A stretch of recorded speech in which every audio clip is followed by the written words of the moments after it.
There we go. We're being recorded, and they're still coming in. Of course Buffy, they are. They'll be piling in. right? The round is Right. getting ready.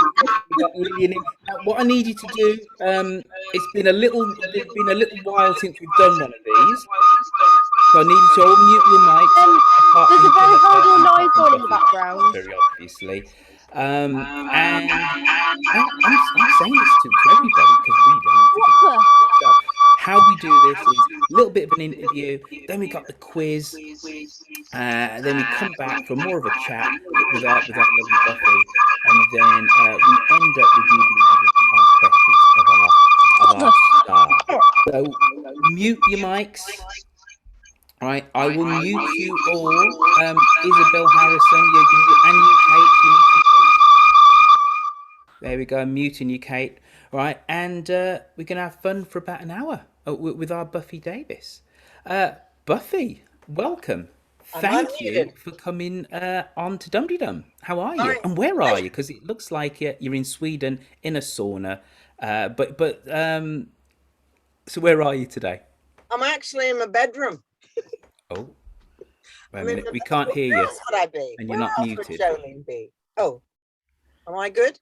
Can you hear me? This is. Yeah. Can everybody else hear her? You can? Oh, it's just me. All right. One second. Well, this is a fundamental error. There we go. Buffy? Okay, good. Can you hear me Way. now? Yes. Yes, I can. Sorry about that. It's quite a loud hum. You were telling you just need to tell me where you are. Everybody else has actually heard your answer. Okay, so I'm telling you, I am of course in my bedroom. Where else would Jolene be? I'm in my bedroom, in the house what I built. And I mean that Buffy Davis put this wall up. Prop. Let me tell you. So you're super handy when it comes to the whole DIY, are you? Yeah, to be fair, my husband kind of told me what to do and I just did it. But yeah, we built our house. We live in what was our garage and a bit of our garden. Mm-hmm. And you have to tell us where exactly home is, because I didn't even know that you were not a Brit. I just presumed you were from the wilds of the West Country, but you're the wilds of West Canada. So tell us about home. Tell us that story and how you ended up in the UK. Okay, so I was born in Vancouver, British Columbia, and I lived there until I was 15. And then rather cruelly at that age, I was taken to Manchester. Nothing wrong with Manchester. Very nice city now, especially. But just very different for anyone who's been or indeed seen pictures of Vancouver. Vancouver's kind of, well, you will have done at the moment because it's very hot there, which is a bit unusual, but mountains and then very nice sea. So, you go to school, you can have a swim in the afternoon. You could go up skiing for, half an hour because the mountains, I don't know, 20 minutes away, skating, all that stuff. So it was just that Manchester was a bit of a shock because there's no mountains. And well, actually, my dad had moved here because the business had gone bust. So I didn't know that. So we arrived with nada, no money. And so none of those things were going to happen. Because in England, of course, you have to go and ski, you have to go away for a week. I was kind of about to probably do something that probably would have been my career, like either skiing or skating. I was just at the point where I would have had to choose which to do. But definitely I was Mrs. Sports. That was me. So, but how did Mrs. Sport, because we're British, sport singular, right? How does Mrs. Sport then find herself being a thespian? At what point did you make that transition? Okay, well, now nobody's to tell this to their children or encourage this as a notion, but I mean, although obviously the language is the same in Manchester, people would sort of go, "Why are you talking like that? Stupid." And it was, and I lived in what was called a detached house. To me, it was quite tiny, but I agree it wasn't attached to another house. But there was one real close, but it wasn't attached. And that was a status symbol that I didn't understand. So that made me into posh. And I was at something called a secondary modern school. So I was really there with people who were the Moss Side. So it was all very confusing. And then I went, I think my mother just badgered somebody, and I went to the grammar school for, another few years, 2 years. And the people at the grammar school didn't want to speak to me because I'd been to the secondary modern, although I lived on a posh road. So the whole thing was a mystery to me. It really was. And yeah, I was disturbed and confused. And I set fire to a desk in a geography lesson. Now, why? Wow. I don't know why. I think, did I want some attention? I don't know. I don't honestly know that. Anyway, I did. It was fun. I burnt a bit. But as it burnt, obviously they noticed that I'd done that. And they sent me to the head teacher, who said, "Oh, I think you better go to this drama course that helps kids." I don't know, she probably didn't tell me this, but it helps kids that were usually very good at drama or a little bit disturbed. So basically, you creating drama led to you going into drama for a profession. Yeah. So then I was sent Fantastic. away to this course for 3 weeks on Anglesey with other kids from the county. And most of them were really, I love, you have to audition. All this was going on. I thought, oh, fuck this. Excuse me. I thought, goodness me, let's not do this. And then somebody said, you should just learn a piece, and so I did. And then they gave me a part in the play, I think purely because they were so scared of this strange creature. And then we put it on at the Gateway Theatre in Chester. And I thought, and then I just said, okay, well, if I was going to do this as a job, where would I go? And the guy said, well, you would go to Guildhall. Hmm. And But at that point though, Buffy, did you have a British accent? Were you putting on a British accent to get these roles, or were you doing your Canadian accent? no, I mean, normally I would talk like this, but I'd learned to talk like that at school. I learned to say that's how you've got to be to, get along. So yeah, I could. So do you think maybe you should have got a role in Corrie? You do Manx so well. Of course I should. You're Yeah, in the wrong soap, aren't you? I am in the wrong soap. Well, actually, Although I'm Helen, the actor who plays Helen, has proven to us that actually you can be in both. You can. You can indeed. Yeah. I'll have a word with Kate. Absolutely. Or have a word with your agent.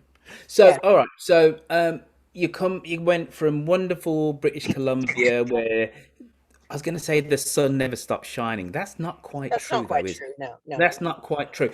But you can go skiing. You got the Pacific Ocean, and you ended Yeah. up in Manchester, right? Uh, And you burnt your desk at school, yeah.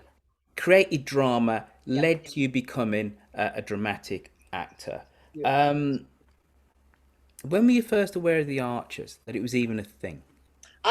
The Archers, I have to say, as a you know immigrant to Britain, it got switched on, and I remember sort of learning how to speak English with it, because you had funny characters. You had, like, your Walter Gabriels in them days, and there was a who was it? Oh, it was Jack Woolley, who Hmm. once opened a gate for somebody and said, in a Birminghamish, which I didn't really understand where that was at the time, you go first, you go, because his name was Hugo, which I forever thought was very funny. And I just learned to kind of, so actually the Archers was on in the background. Then Hmm. when I was at drama school, I went out with somebody who had deflowered um, I beg your pardon? Shula, I think it was. He played a character called Simon Parker. And Oh, there'd okay. been Right. some hanky panky with somebody. So yeah, then Right. yeah, no longer Ooh. with us. So I won't malign him. So, but little did you know then, when you heard, the strings of Barwick Green on the radio that you were going to end up not only joining the cast but being such an integral and beloved character. So tell us about that time when you got the call. I presume it's from your agent saying, "Get down to Pebble Mill. You've got a test," or did they just say, "Oi, Buffy, you're on"? How did No, that work? what happened was, so in the days when I became an actor, you had to get something called a full equity card. You don't have to do that now, but you had to work for 45 weeks on a red card before it turned blue. So it's a provisional card. And to get my provisional card, I worked for a theatre company called Micron. It toured round Britain on a narrowboat. And bless them, they're still doing it. And I did it with the very well-established actor called Matthew Marsh and somebody else who I think threw himself in the canal at the end of it. Didn't carry on. We formed shows, so we wrote shows about canals. You inherited one show, and then we wrote one about women through the centuries carrying stuff on those wonderful boats. So that gave me a wonderful knowledge of Britain. Because you go just in, Birmingham. Who knew Birmingham had more canals than Venice? Fantastic. First place I had a curry in Britain. Anyway, whilst I was there was a woman who came to see the show called Vanessa Whitburn. And you had to sing a lot in this show and, jump around and all that. And so it was that something like, I don't know, 20 years later, she remembered that. Rang the agent and Wow. said, would she come and sing some country and western to us? So I did. So I drove up singing. I sang a couple of Patsy Cline songs. The thing is, Jolene had already existed, but the actress who played her had turned into a market gardener in Dorset. And she didn't want to come and do it anymore. Poor thing. I mean, anyway, that was her choice. I wasn't aware of that until I did my research today.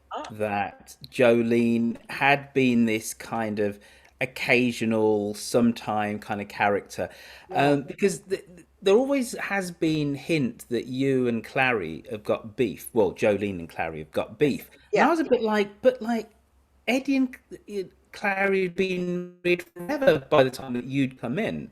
But yes, there was the character of Jolene goes back to the early 1980s. Apparently, yeah. And she and Eddie nearly did. They didn't, but they nearly did. So so when I did the singing and everything, and they said, we'd like to play her. I said, oh, can I speak, like Birmingham? They went, no, you have to kind of have a, that noise, that Borsetshire noise. And I said, are there any, can I hear her? No, they said, don't worry, just, make that kind of a noise. And it's such a long time since anyone's heard her. But, and then just kind of make it your own, really. But yes, apparently, indeed, it had been a very, very severe suggestion that Jolene was going to pull Eddie away. And indeed, the first episode I came back was pretty tense for Clary, because it was like, she's back. She's back. She's back. So describe this Borsetshire noise that you do. I think it's rather wonderful, and so is the rest of the listeners, because you're a beloved character. But I think it's a bit like the Cadbury's cream egg, caramel egg woman. It's wonderful. It's rich. It's kind of quite sensual, as well as being ooh from the country to my Brummy ears. So you tell me exactly how you've constructed that voice. Well, I have to be honest. I mean, that was a bit scary because, of course, it doesn't exist. And you go and, and I spoke to Trevor about it, but not before, of course, I'd already made a noise. Trevor, who plays Eddie, of course. And he said, well, somebody said to me, the noise I make is just very specific to this little village, in Worcestershire. And oh, God. But, everyone has something slightly different. So in the end, I occasionally, because she, she's not really called Jolene, she's really Doreen. You know that, of course. But she needed a bit Man. Did you know? I did not know that. Yeah. So her name was really Doreen. But because she's such a Dolly Parton fan and everything, so she wanted a bit more of the North American. So occasionally I throw in a little of that. Yeah, Yeah. so I mean, it is a bit made up as I go along, but to get into it, when because I was telling Philippa earlier, I was there yesterday. So it was very, very exciting to be back in the mailbox. And although a bit weird, we were all socially distanced and you could, so Oliver was, several mics away and all of them. But And this has been your first time back for quite some time, hasn't it? yes, I did. I made a noise when we were first back in last kind of August, September. I was sort of I was the first, me and Elizabeth or Ali were the first back, and there was a bit of a fuss about that. Pictures were taken. And then where's she been? Has she been locked in the cellar? Where's she been? It's been a cold winter out here, I tell you. So it was thrilling to be back. But I kind of I always kind of remark when I speak to you actors that, of course, this isn't your main gig by any stretch of the imagination, but like it's a relative staple. And putting COVID completely to one side, yeah. extra special circumstances, it must be a total worry for you, to make sure that Jolene is still, not only a character in the Archers, but up front and center, because, it's all about paper, as the kids would say. You got to get paid, haven't you? Yeah, yeah. And also, do you know what it is more, Royfield? It's you just want to be in it. You just want to, certainly you want because I, as a listener, I mean, I do remember, Sid and Polly Perks. So to me, the first time I went there to be sitting in a green room with these people going, oh, God, that's not Tony Archer, because they're not, are they, in your head? And I mean, you guys are very brave to look at me because, I probably am not your version. Sometimes people say, oh, you're just like her. And sometimes, oh, no, nothing like her. So I felt that, and you go back, but you just think, yeah, I want to hear from the pub. I want to be there, or hear what she's doing generally outside and around and all the rest of it. So, if I can say, it feels like a bit of a wounding when the month comes around and they go, yeah, no episodes this month. You go, okay, you're very brave about that. No, that's fine. Obviously, it's COVID and there's only 4 episodes, and of course, yeah, I understand. Oh yeah. Your relationship, I think, one of the crowning glories for me of the Archers actually is relationships. Yes, there's the characters, but it's how the characters interact with others. And I always loved you and Sid. I was a big Sid fan, Me too. big Sid fan. But you and Richard Attlee, good old Kenton, you have a real kind of chemistry, don't you? So, what's it like working with Richard? Dish us the goss.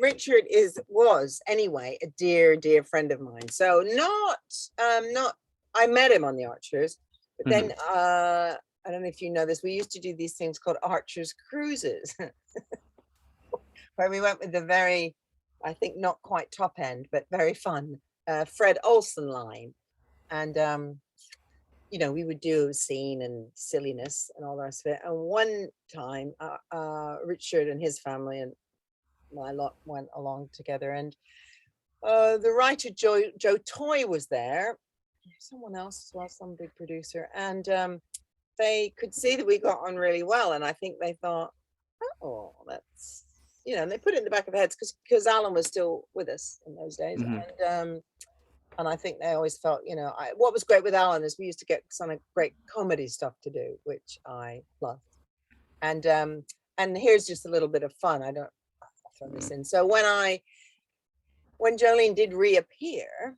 as me, when I was doing her, I just went in to give Eddie Grundy a wig, a Dolly Parton wig for he was playing Thor in some, Village Fate, of course. And so she spoke, and then she didn't speak they said, you'll just be in for about 2 or 3 episodes. That'll be that. Bye. And I went, oh, okay. So, that's fine. It was a great honor to do that. It was great. And then about a year later, they rang and said, "We've had this idea. So are you free for, another couple of episodes?" Yes. And I went in, and the scene was just myself, um, Eddie Grundy, I have to think of two names, Eddie Grundy and Sid Perks. And of course, all she'd ever done in my book was flirt with Eddie. So I just carried on doing that. And the producer, Julie, said to me, we did the read through in studio, and she said, "What are you doing?" And I went, "Well, I'm flirting with Eddie. What do you think?" And she said, "Don't you know why you're here?" I went, "No." She said, "You're about to have an affair with Sid." I went, "Oh, okay. Wrong one." So I just changed my flirtation the other way. And but they always said this won't go anywhere. This will be the end of that. And I don't know, somehow I think that some of our beginning love scenes I thought were just really great. And I so loved working with Alan that I just decided to say, when she had to say "I love you," that I meant it. And then they went, "Oh, that's it. Oh, no, we like You know what we need to do, right? Because you and Mr. Sid Perks are infamous for that shower scene. So we should talk about that after we've done the quiz, right? And then I should open this up because we do have Philippa with us, the co-host, and she can ask you a question or two. I'll let you know. I'm like softball when it comes to questions. She's like Paxman. Okay. So you best have your answers ready for her, right? She's vicious and whatever. But first off, good people, it is the Dumteedum quiz. So what you need to do, get paper and pen with you, and scribble down your answers. Buffy, you need to do this too. Now, Okay. if you're visually impaired, you do what you need to do. So I'm looking at you, Lillian McCarthy, right now. And because of the visually impaired, I've got to try and describe the first three questions because it is the picture round. Right, so you're going to put me on my metal here, Lillian, and Isabel, all the people who are visually impaired. Right, so we're looking at a rather handsome man, and he's a crooner. And he's also Canadian as Yes. well. And then there is a group of fruit. Collectively, all they have a name. It's a type of fruit. What is the name of this archer's character? So, handsome older man is a crooner. He's Canadian, and then we have some fruit. What is the name of this relatively new archer's character? Question number 2. Right, we have a gentleman playing a trumpet, and he's black. It's resonant to a certain style of music, which is a big hint for people who are visually impaired. And then we have a leg and somebody wearing a type of dress specific to a part of the United Kingdom. Okay, so if you're visually impaired, we have somebody playing a trumpet from a bygone age, maybe a certain type of music, and then we have somebody wearing a bit of garb from a specific bit of the United Kingdom. Question number 3.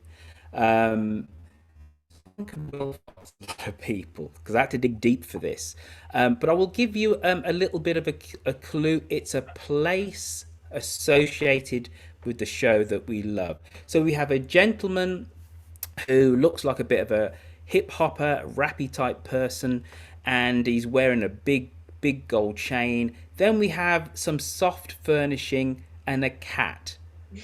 Wouldn't surprise me if nobody gets this, but this is a place which is associated with the drama that we love. Hip hoppy type person. You got to know your music to get that bit. But then we have some soft furnishings, and then we have a cat. Now we go on to the Buffy Davis questions. Right, so That's fine. what was Jolene Archer's country and western name? Was it A, the Lily of Felpersham, Was it B, the Lily of Pennyhassett, or C, the Lily of Leighton Cross? What was her country and western name? Was it A, the Lily of Felpersham? Was it B, the Lily of Pennyhassett, or C, the Lily of Leighton Cross? If you don't get that one right, Buffy, boy oh, but you'll be ejected straight off of this Zoom. All right. Right, now question number 2. What year were Kenton and Jolene married? Was it A, 2013, B, 2010, or C, 2005? I will repeat. What year were Kenton and Jolene married? Was it 2013? Was it 2010? Was it 2005?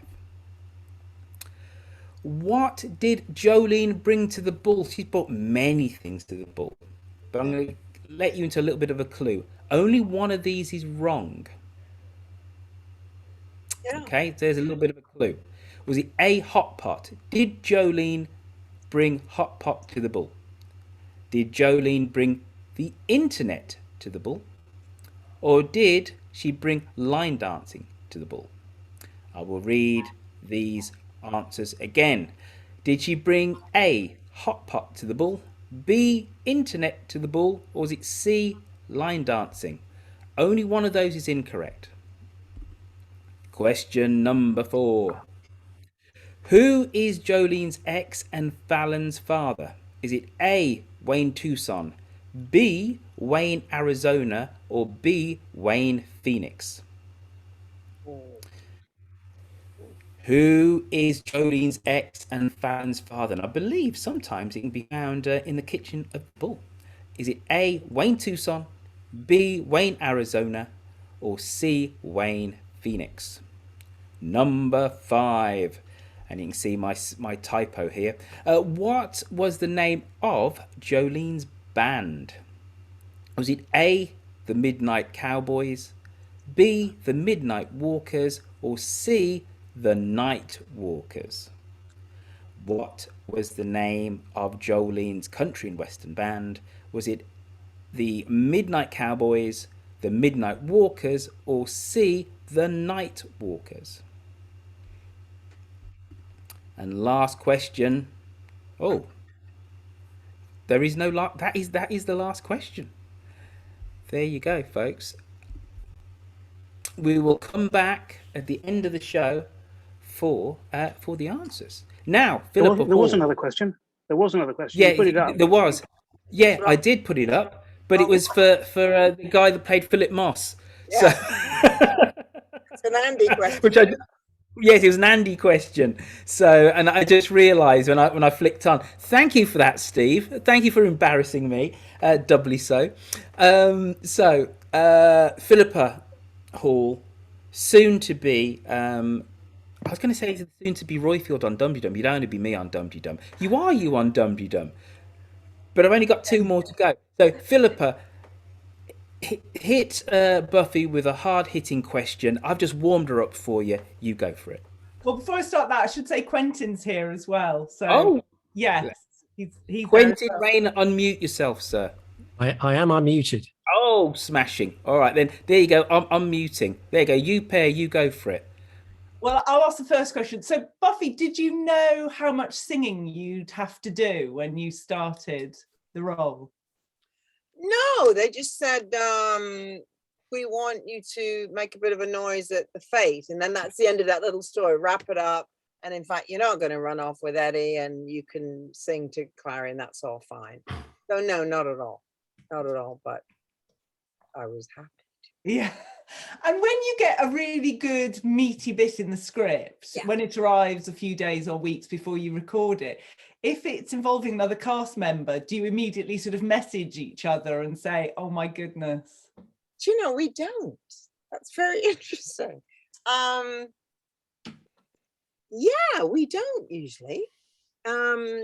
Sometimes, but no, actually mostly we don't, because very early on, someone once said to me, you know, the Archers is like real life overheard, which I think is a great thing. And you think, so it's not that you're being lazy, but there's a sort of element of how much ahead of, it's not just that it comes fresh out of your mouth. So we don't have a lot of, we don't do a lot of chat about it. We obviously, when it really gets into you, then, showers and things like that kind of went round and round for a bit. But yeah. And with all the different characters, because it's such a wide range, is there anyone you wish you could play as well as obviously Jolene? Is there any character you'd like to play? Yeah, people often say that one. I never know how to answer, because I sort of so love her, and I just really think what everyone else does is great. I can't imagine. So I suppose if I'm going to have to be somebody, perhaps Frida Fry. Because no toes trodden on. Or,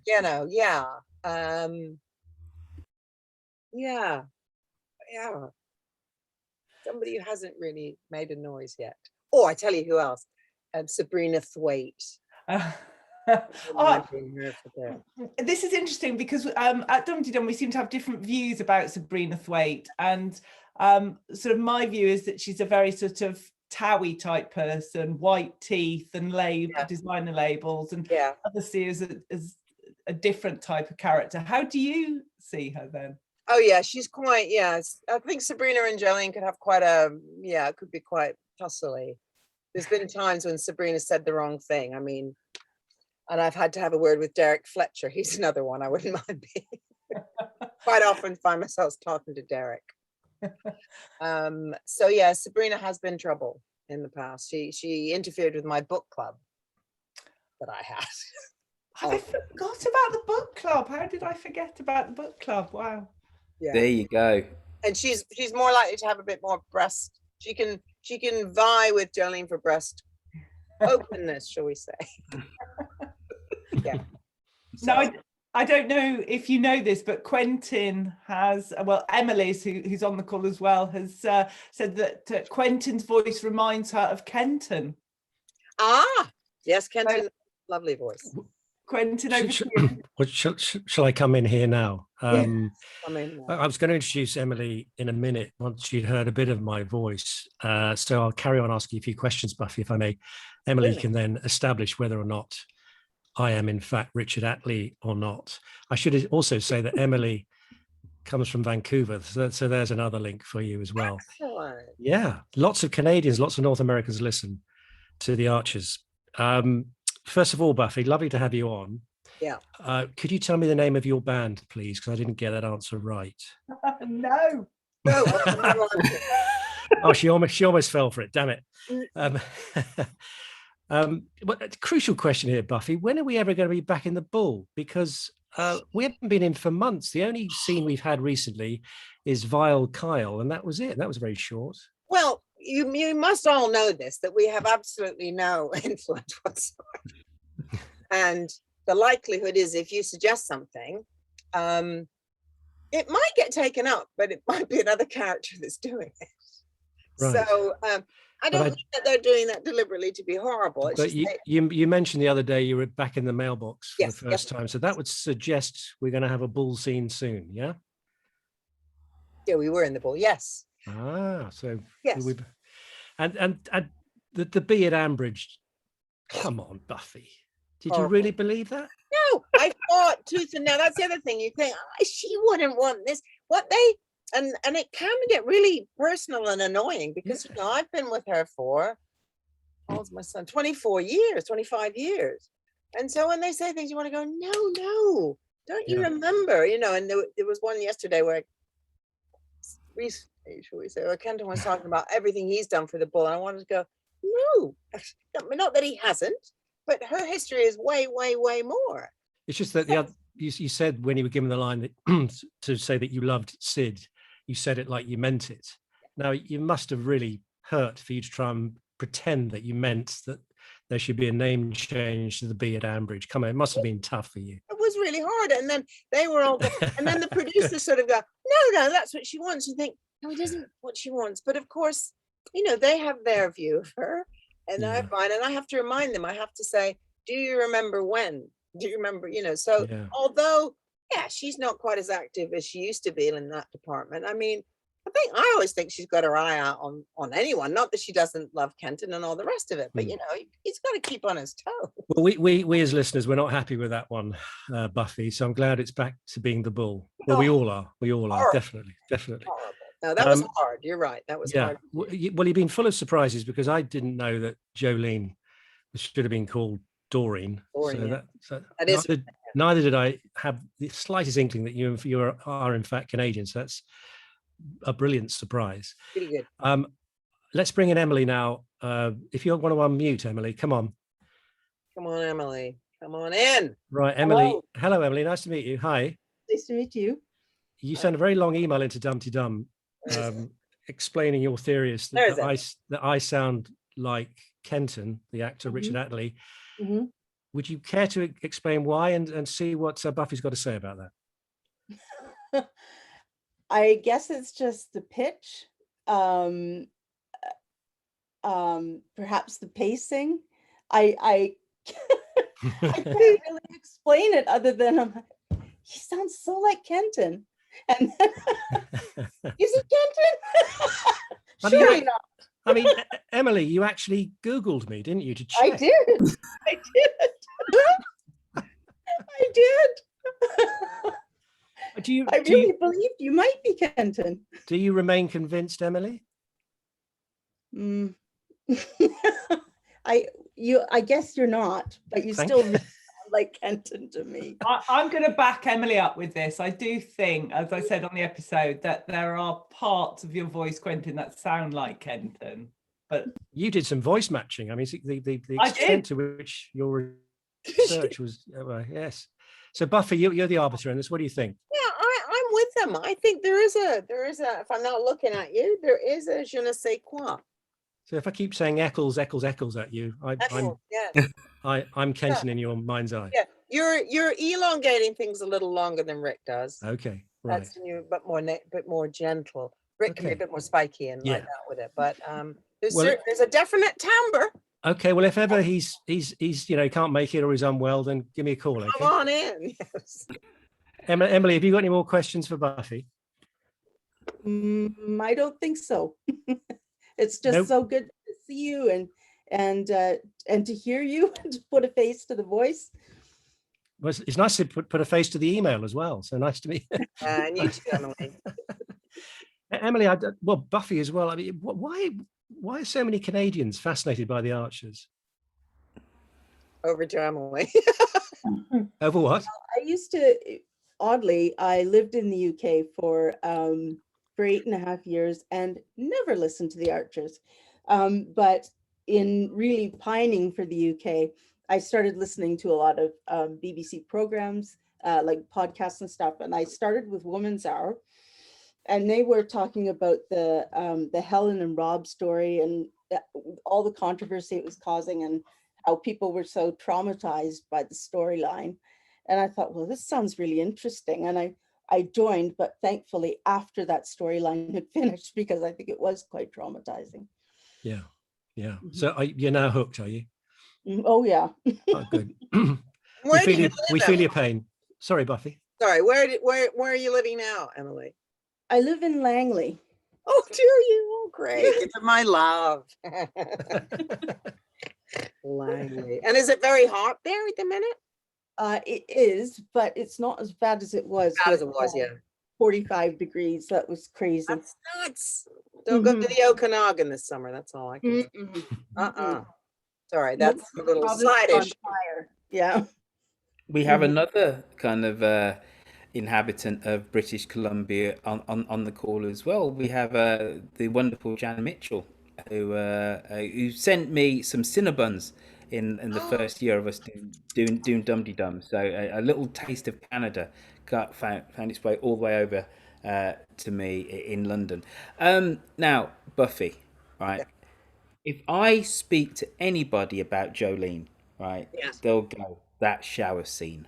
Right. Yeah. So you have to set the scene for us, for Archers fans of a newer vintage that were there in the early 2000s, where There was water a splashing and bodies were entwined. So set the scene for us and then tell us how exactly you constructed that, because I'm guessing there was no shower in the studio. It was kind of sound effects and then, the odd little, let's say, vocal accompaniment to suggest of what was going on. But go on. So set the scene for us, then tell us how that was actually done. Well, in fairness, the scene was, for those who don't know, Jolene had started an affair, quite a steamy affair, with Sid Perks, who was at the time married to Kathy Perks. And they'd obviously had a bit of fun in the afternoon, and he was going to go back to do his evening shift in the pub. And so he was cleaning up. I mean, there wasn't actually any sex in the shower. However, that's the one. The imagination, we can misremember things, can't we? We misremember things, and it's gone into legend. So I thought it was like a scene from 9.5 Weeks. Yeah. I thought you were going at it like hammer and tong. The water splashing. Nobody knew where the soap had gone. Well, but anyway, that sorry, was- that's just me misremembering. But sorry, you were telling us exactly how it was constructed. No, well, I mean, the soap did go missing, and there was certainly double, quadruple entendres on that. But actually, that's all they were doing, and she was amused by the fact he got all coy in the shower. And I seem to remember he had a kind of because he normally only used some kind of coal tar soap or something. She had a freesia smelling one, and he said, that's no good, Kathy's gonna know. All that went on. So that's really what it was. She was just really teasing him. But of course, as you know, it got taken up, and there were headlines in the paper like "Sex in the shower brings disgrace to the Archers." That was the front page of the Sunday Telegraph. Wow. I mean, really crazy. Ambridge, like Sodom and Gomorrah. I used to have to go. Those days we did do kind of opening-y things, and people used to bring shower tiles for me to sign. So there's quite a few bathrooms with my name. That is a perfect little moment for us to say, this is your time, good people, Dumteedummers from all four corners of planet Earth. This is time for you to hold your hand up, either digitally or physically, and you can pop a question to our Buffy. So Bernadette Hawkes, unmute yourself and ask your question, Bernadette. Now, I'm asking you as Jolene. Okay. The quiz. I think we were stitched up a bit, the super fans. We got the hardest questions. Oh, And my mum said that too. absolutely. No, you're absolutely right, Bernadette. I would agree. And I tried to. The BBC guy. I mean, that's another story, how all that went on. But obviously, I was nothing to do with the questions, of course. It appeared I probably was, but of course I wasn't. He's the quiz master for Ram Britain Quiz, for goodness sake. Oh, right. But yeah, no, you're right. Much harder questions. But we did win. But Yes. even so, I sort of a quarter of a point or something, but at least you did. 1 point. Well, sorry. Yeah, 1 point. Yeah, you're right. Okay, I'll let you. Mea culpa. Oh, you had another sort of shower scene when you happened upon. Yes. Harrison. Yeah, I think that was some writer, I think it might have been Carrie, wanted a nice little reference to that. So anyone who knew know that. I mean, that's the great thing about the Archers, isn't it? Kind of a play on a play. Yeah. The behavior was awful, dreadful. Anyway, that's enough from me. Thank you, Bernadette. Right, we need a Stephen Bowden. Right, sir. I'm asking you to unmute. You go for it, mister. Hi, Buffy. My question is simply, how does your taste in music, and particularly country music, compare to Jolene's? Do you like Patsy Cline, Dolly Parton? Yeah, I do. I really do. I mean, they didn't know that at the time, but yes, I do. I really love them. And for a while, Shania Twain would be in the background with me, and Sid, that was my fault. I got Shania Twain in there just because I thought, let's kind of update it a bit. But yeah, no, I love a country song. And indeed, so who should I be listening to that I might not have heard of in the country scene? Oh, wow, God, Graham Parsons, people like that. Oh, yeah, it's all great stuff. Tammy Wynette, them all really. I know the older. No, I think about newer ones. There are some great new ones coming through, actually. Their names are not jumping into the forefront of my mind. Certainly not Spud as being Stomping Tom Connors, as somebody has suggested in the chat. All right, yeah, no, yeah. Not him. I don't know Stomping Tom Connors, so don't bother to find out. Okay. He does songs about potatoes in Prince Edward Island. Oh, well, that would be interesting. But Daniel Romano, I don't know if you've heard him. He's a Canadian, and he does some really interesting stuff. But he really varies. So some of it is quite country, and some of it's really not. But it's very interesting. It's there's great stuff there. Great, thank you. Thank you. Right, so Jan Mitchell over there in British Columbia. So one British Columbian to another. You unmute yourself, Auntie Jan, and you go ask your question. There's Jan. Oh, where are you, Jan? Whereabouts are you? I'm in Vancouver. I had a little chat on the chat thing with Emily to say hello. And you're in Mount Pleasant? I am. I'm right in the center of town. Yeah. Okay. I grew up in Kerrisdale, so that's where I'm. No. I'm 49th and Granville. Went to Maple Grove and then McGee. Yeah. No way. Way. I love it. I was sitting here listening to your accent, thinking, she doesn't sound very British. Yeah. And now I understand. Yeah, that's me. Oh, yay! Go Canada. Yeah. Anyway, sorry. I just wanted to put in my 2 cents that Stompin' Tom Connors is a bit of a national treasure now. We used to kind of laugh about him, but now people are starting to realize what a fabulous guy he is. He's very nationalistic and sings a lot of songs that are about the regions, and he covers a lot of our geography in his music. He's definitely not up there with the Johnny Cashes and the, amazing artists like that, but he's a lot of fun. Anyway, just had to put in my 2 cents for that. But Buffy, I really have enjoyed you. I loved you on Doc Martin. Oh, thanks. And I love you as Jolene. And I was so excited when I saw that you were going to be on today. So that's about it. I don't think I have a question right now, but if I think of one, I'll wave. Okay, what I also want to say though, Jan, thanks for that. What is great for us, and I'm sure everyone else you've met from the Archers, is because it's not like doing a live show. We don't really meet our audience, and if your neighbor or something wants to talk about it, usually it's something that's gone wrong, and they go, "Oh, I'm hating it," and you have to go, "Yes, yeah. I know. Where are you?" And all this, why would you call it a bee? And all this. So you have to be kind of politic and nice. So it's just very nice to see that there's this many people who like the Archers. So thank you. Awesome. Thank you for that, Jan Mitchell. Glyn, full of love. Over to you, sir. Thank you, Royfield. Good evening, Buffy. Thank you very much for coming on. That's a good name, isn't it, Mr. Full of Love? Well, I was born with it. Nothing I can do with it. That name. Okay.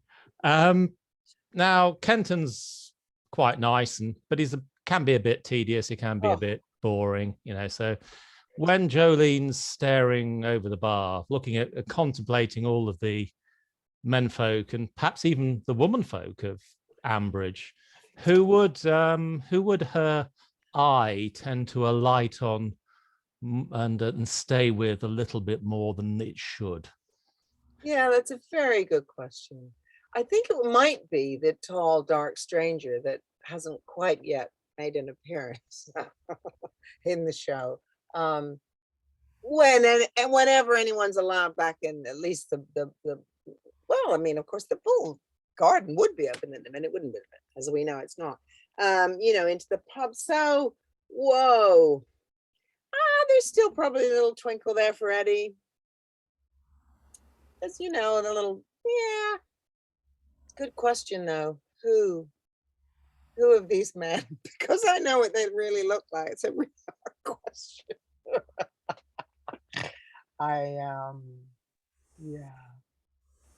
Yeah. Do you think she'll? Do you think maybe once she'd like to exchange places with her daughter so she can get her hands on Harrison? Oh, I think that would, yes. Obviously but that's not appropriate to say. No, I'm just saying. But yes, no, Harrison. Yeah, I think actually she'd have a good fun time with Oliver. I'm not saying he's necessarily the most attractive, but they once spent a night together, Jolene and Oliver. There was a village competition, and poor old Oliver drew the short straw, and I had to go, and so Caroline went to stay at the Bull with Sid. And I got Oliver in the big house, and we had quite a laugh recording that. So I think that's a possibility. But really, kind of sort of any new thing that might catch your eye is fair game. Fair enough. Maddie, you're up. It's full of Canadians today. Blooming Well, I'm hell. not Yes. Canadian yet. I mean, I have to wait a little bit because You are in Ottawa, though. I'm living in Ottawa. Yes. Oh, Yes. okay. Yes. As you know, as you well know. Because I've been round. We had a lovely evening. Talked about the Archers. It was lots of fun. Ask your question there, Yes, Maddie. I wanted to know where Buffy actually stands on the question of joy. This has been a big debate, and I'm supporting my friend Christina. Hopefully, is going to be speaking up as well. Is she an escaped criminal, or is she just lonely?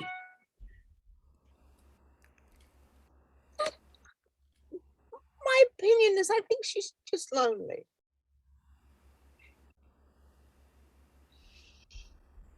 That's what I'm saying. I think you know a little bit more, but can't And say that's because when it you're. becomes tricky, doesn't it? Yes, exactly. So the good news is, though, that we're going to know as listeners relatively soon, or at least it's going to start to be unveiled her backstory. Yeah. So there you go. We've got an exclusive, folks. We're going to know sooner rather than later the mystery that is Joy Horville. Rob Williams. And I think, Rob, you're going to be... and then we've got Nick Roworth. We've got two more. Then we're going to stop because I've got a hard out because I've got another interview to do. So Rob Williams, over to you, sir. Unmute yourself. Boom. Right. Thanks, Rotilde. Hi, Buffy. Hi, Rob. This has got the potential for being probably the most stupid question of the evening. When you are singing on the Archers, is it live or are you lip syncing? No, it's live. I don't know why. When we were doing not recently, when they set me up on tour, damn them. They decided it had to be the same. They can get very picky, the BBC, and it had to be the ambience. I had a great guy down here, and we had a lovely studio, and we were really happy to do it to make a really lovely noise. But they insisted we went up there and recorded it in that room. So because I had to have the Bull ambience, but yeah, we were live. Oh, brilliant. Oh, can I just throw in? I've got a Canadian son-in-law as well. It's an evening of Canucks. Right. Thanks a lot. Pleasure. Thank you, Rob. Nick Roworth. We've left the best till last, Nick. You go. You ask your question, mate. I've got nothing to do with Canada.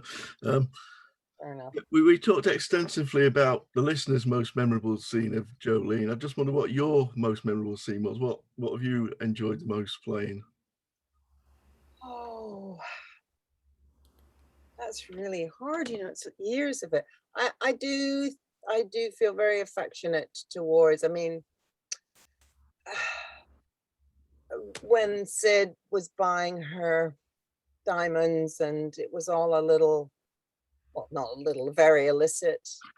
Alan was a wonderful creature, and a fantastic actor, but he had his very own way of doing things. So it was a big learning curve working with him. But I loved working with him. So, you know, that area, I think actually dressing him up as the Green Man one time, that was good fun. Because Alan was the worst person for getting flustered. Often in scenes with me, he used to curse me because he said, why on earth did you have to be somebody who sings? Because she always had music on in the background.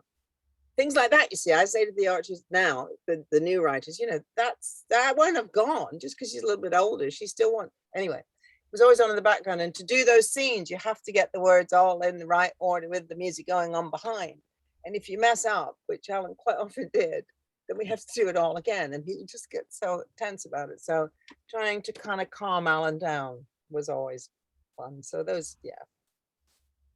But I love them all. They're all great. Fantastic. Lovely answer. We need to do the quiz, folks. And here are your answers. Right. So first question is the picture round. We've got a handsome older gentleman and we have a bunch of fruit next to him. The picture round ones are not easy today. I'll tell you that. I think question 2 is probably the easiest. Yes. Anybody got any idea actually who this gentleman is? Leonard Berry. Rob? Oh, well done. It is Leonard Berry because and it's Berry's. The chap is Leonard Cohen. Yeah, it's Leonard Cohen, and of course the answer is Leonard Berry. Well done, well done. Who lives around the corner here? Question number 2. Which Archer's character is this? We have somebody playing a trumpet. It's Louis Armstrong. And then we have somebody in tartan. And that tartan is McCreary Tartan. This is Jazza, because it's Jazz. Yeah. McCreary. Jazza McCreary is the answer to question number 2. Question number 3. Now, anybody like to hazard a guess on this? Because I think this is fiendish. But I wanted to get this place in. Anybody, if you think you know this, unmute yourself. Right. So this character on the left is a rapper called Phelp. Oh, it is. There's a cat and they purr, and this is a sham pillow. Did you get that, Buffy? Felpersham, look at it. Whoa! You got Felpersham props. I had to, when I put in Phelp into Google image search, this guy came up. I'd never heard of him. His name is Phelp22. He's a rapper. Yeah, okay. Never heard of him before. Right, now on to the Buffy Davis Jolene Archer questions. What was Jolene Archer's country and western name? And the answer, Buffy, is? The Lily of Leighton Cross. Absolutely. Question number 6. What year were Kenton and Jolene married? Do you remember, Buffy? I'm plumping for 2013. And you would have pumped correctly. Well done. Question number 7. What did Jolene bring to the bull? Now, only one of these is actually incorrect. What is the incorrect answer, Buffy? Hot pot. Exactly. You did not bring hot pot to the bull. Question number, it says 8 here, but it's not really number 8. Who is Jolene's ex and Fallon's father? And the answer is, Buffy? Wayne Tucson. It's Wayne Tucson, not Arizona and not Phoenix. And the last question, what was the name of, not if, your band? Can you remember? Midnight Walkers. Boom. You got them all correct. Boom. You got them all correct. Well done. Now we go on to gallery view and we see, anybody get those all correct? If you did, wave. All right, we step down. I thought you'd have got these all correct, Chloe M. My money was going to be on you. Right. Who only got one wrong? Rob? Oh, look at Bernadette, that. Stephen, Whoa. Sandra, quite a few of you. Look at you. Quite a few of you. Dang. Swats, all of you. All right. So, Rob, which one did you get wrong? The Felpersham one. Felpersham, yeah. I mean, mine was okay. Yeah, that wasn't easy. Stephen, what did you get wrong? Was it Felpersham? It was Felpersham. Yep. Yep. Who else? Sandra, you also only got one wrong. Was it Felpersham that did for you as well? It was Felpersham. Was it? Yeah. And I think there was somebody else. Bernadette, you only got one wrong as well. Was it Felpersham? What did we all think Felpersham was? Did anybody have anything down for it? What did you have down for it, Rob? What's Rob's one? Totally blank.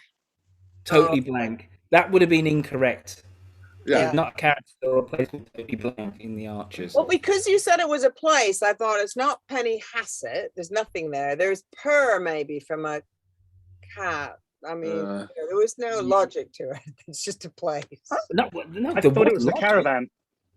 A caravan. I thought it must be because of the cushions. I'm in love cushions. Yeah, good shout. Yeah. I didn't even know what a sham pillow was until I did a Google image search. Oh. News to me. Right, folks. I think we've just about done an hour. And so Buffy, what you got lined up the rest of your Friday? Obviously, I'm going out to do a gig, of course. I'm going to go sing in tonight, just like Jolene would. Yeah, Stopping in with Mr. Buffy? With Mr. Buffy and son Buffy, I think. I think we might be watching a movie. I think with any luck, they've cooked me a bit of dinner. Fantastic. Yes. Well, folks, on that note, I think I need to say Tarara bit, tatty bye. If you're going to be on Clubhouse in approximately 55 minutes time, I'm interviewing Ian Dale of LBC. We're going to talk about Margaret Thatcher. And I do know that Glyn Fullerlove, you signed up for Clubhouse today. I was there to greet you. It said Glyn Fullerlove, and I was going to greet them. I was like, there, but you weren't there. So if you are interested in a little bit of British political history, in 55 minutes, I'll be on Clubhouse. Buffy, go. On what? On what do I listen to? Because I'm doing. You need to download the Clubhouse app on your iPhone. Clubhouse, okay. Yeah, and then just find me on it. Just type in my name, and then you'll see that I'm talking in 1 hour. Which is the reason why I have to make sure that we're on 1 hour now. So everybody, on that note, this is probably going to be it's not probably bad. It's going to be my last Dumteedum Zoom before I go on the show. So it's been lovely seeing you all. It's been great to be a part of this. It's lovely to see Rob, Nick, Maddie, Morris, Chloe, Quentin, Bernadette, Royfield is me, Philippa, Denise, Sandra, Glyn, Pat, Robert, Audrey and Sarah, medical program, NHF medical program. What's happening there? I couldn't change it. It's Morgan from New York. I thought I recognised you, but hello, Morgan, NYNY, Mia Fox, Pat Brown, Lillian, Olivia, hello, Olivia, Darcy, Emily, Stephen, Kate, Ali G. Goodness, you've changed over the years, Ali G. Hey, thumbs up. Christina, my good friend Christina over there from Detroit. Jan Mitchell, Carla, my good friend Carla, Melly, my good friend Melly, who's also on Clubhouse, Pauline, Sarah, Andrew, Grandma. Aw, hello, Grandma. Yeah, hello, Grandma. Barbara Wiseman, Andrea, Erica. Where are you today, Grandma? Northampton. Very nice. Lovely bit of the world, and you just reminded me of my two dearly departed grandmas. So, you're gonna make me all tear up. My grandma Doris and my grandma Louise. Erica, lovely to see you, and Carl Jonas Johansson. There you go, folks. That's been our Dumteedum Zoom. The sun is out over here in Toronto. Royfield, can I Yes? interrupt for a sec? Yeah. I wish there was a way that we could formally thank you for your amazing service to Dumteedum group. You've been such a fantastic leader and guide for us, and it's just not going to be the same without you. And I wanted to thank you. Jan, it'll be better. Quentin's better than me. You know, he's got a wonderful voice. He's an accomplished broadcaster. He's worked for the BBC.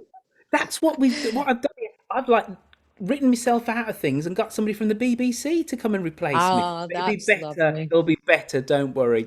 I think we should all give Rosefield a clap, though. Yes, I really do. I do too. Thank you so much. And you know what? What's been utterly lovely is to do. I'm sure we will do another one of these at some point, but to do a Zoom with actually one of my top 3 Archer's favourite characters, which is Jolene, Buffy. You know, blooming love you, Buffy. Love a bit of Jolene. But listen, thanks again, everybody. And crumbs, I'm choking up here. Anyway, there you go. Tatty bye. Take care. Bye bye. Thank you. All right, thanks, Royfield. Thanks.